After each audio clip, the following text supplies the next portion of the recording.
Nani. Yeah. Look.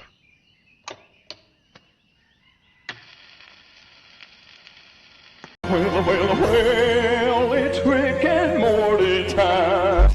So I recently watched the live-action remake of Lilo and Stitch, and when it came to both watching the film and writing this review, I decided to watch the original for a good compare and contrast to see how each hold up.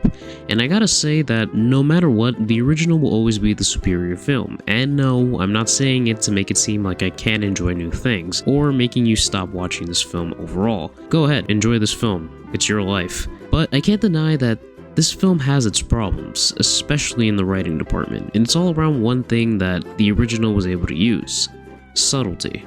We believe you actually created something. Created something? Ah, but that would be irresponsible and unethical. I would never, ever make more than one. When it comes to the writing of the original Lilo and Stitch, if you actually pay attention to certain details, you can actually see how the film tried conveying certain elements that I think the remake, in my opinion, basically spoon-fed and sanitized to the audience. From the beginning, we're introduced to the title characters, and essentially we get a parallel insight to who they are as people. Stitch, or Experiment 626, is deemed an experimental abomination, being sentenced to exile by the Galactic Federation, while Lilo is pushed by everyone, especially that bitch Myrtle. But the doll she has gives us an idea that she has no one, going back for it even after throwing it away. This is further established when both Nani and Cobra Bubbles are added. When he comes for a visit for the first time, the subtlety goes full throttle, as we're given a filthy kitchen with burning food, Lilo nailing the door, and even committing voodoo on Myrtle and her friends, with Bubbles just observing and telling Nani that things need to improve or else Lilo's taken away. So did the remake do this? Absolutely not. Sure, we basically get the opening of the original, but when it comes to Lilo's introduction, even though it's shown, the remake basically points it out to you. During the hula scene, the camera just cuts back and forth to the empty chair where Nani is supposed to be and Lilo's face. She soon pushes Myrtle off the stage and it cuts to Lilo alone on a bench, and I'm just left with, okay, I get it. Remember how the original made it see the reality of Lilo and Nani's home life? Well, this time there's no Bubbles. Instead, they decided to split him into two characters, and we'll get to him later, but this time it's a lady social worker played by the original voice of Nani. And that's nice and all, but I honestly don't see her as a character. She's more of a plot device, literally going, hey, there's a bunch of bills. Make sure to pay those bills. Make sure to get health insurance. And that's kinda lazy. I know they're in a shitty situation. I can see it.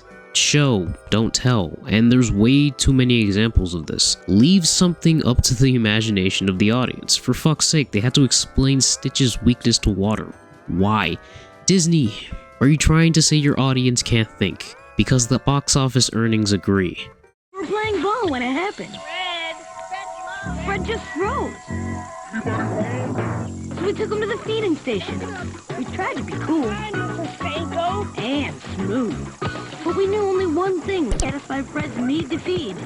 McDonald's Mighty Kids meals, which everyone knows is Fred's favorite food. Suddenly, Fred was fine.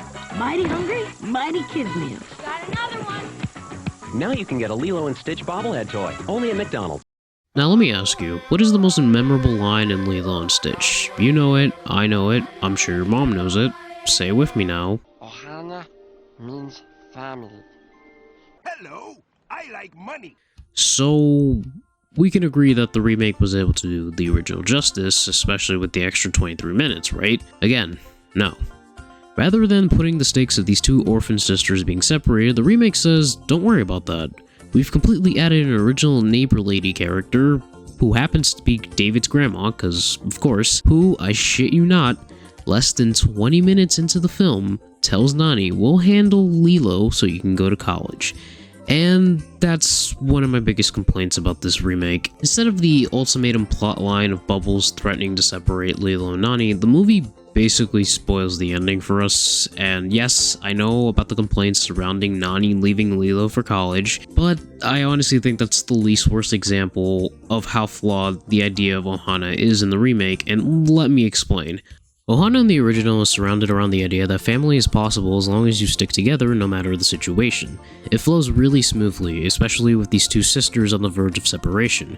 When Stitch gets adopted, this is extended from both Lilo's loneliness and Nani wanting to do her best to give herself and Lilo some type of happiness and stability, albeit with the destructive alien fugitive trying to pass off as a dog. How? And from a storytelling perspective, yes, I know Stitch is in the title of the movie. He also is the catalyst of the whole thing, bringing basically these strangers to one another while also trying to figure out if he's more than the weapon he was created to be. With scenes such as the ugly duckling comparison, Jumbo gaining interest towards Stitch going beyond his purpose, especially with the Hawaiian roller coaster ride scene. Something is not right. 626 is returning willingly to water. We see a potential family coming together, and even makes this line even more special in the end. This is my family. I found it all on my own. It's little and broken, but still good. Yeah, still good. Now take everything I just said and basically forget all that. Because this time, Nani basically treats Lilo like a chore, as the neighbor lady is the one who gets stitched with Lilo, basically forcing her into something she doesn't want. And unlike the original, where she tries not to make Lilo feel responsible for getting fired, she basically shits on Ohana by telling a 6-year-old that her dead parents, who, may I remind you, are dead, had literal no choice in this death, abandoned them, and she needs to live in the real world. Are you fucking kidding me? But I guess, according to many people who pay to watch this movie, that's cute sister stuff. Okay. Bubbles is kinda split into two. They made him this completely lame CIA agent, and I've already mentioned the whole social worker is played by Nani's original voice, but what they did with the actual Bubbles is, instead of a intimidating but well-meaning social worker hinting that there may be more to him, he's kinda just there and just shows up when the plot needs him to. He only joins up with the characters when he basically has no choice. I've already talked about David's grandma and how she basically removed the film's stakes, and David is mostly just a comedic simp. Not different, but in the original he does have moments of him stepping up, even securing a job for Nani towards the end. But enough about them, let's talk about villains, like Captain Gantu.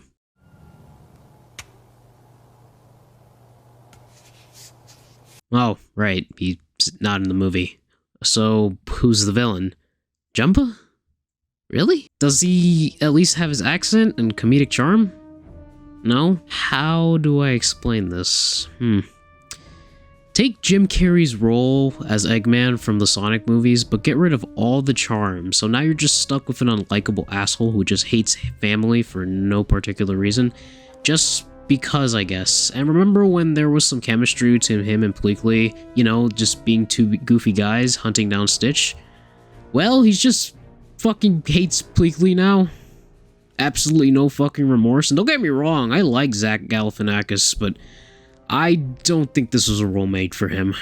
So why was Jumba the villain to begin with? Because the director said that both Disney couldn't afford Gantu. Why was this movie about aliens given a cheaper budget than Snow fucking White? And apparently they wanted to give Jumba a personal edge with Stitch. Did we see the same film? Jumba basically hated Stitch. He wanted to turn him into a completely different experiment in the climax. But I guess Jumba questioning Stitch's ability to change, and to the point where he goes back into water, wasn't personal enough. But this does prove that villains don't always have to be that deep, because Jumba and Pleakley were goofy villains, who saw Stitch as both a threat, but something of value. Bubbles was the realistic antagonist who reminded us of what was at stake, while Gantu was simply a villain, but he worked because he lacked the connection the others had, and looked at Stitch as nothing more of an abomination.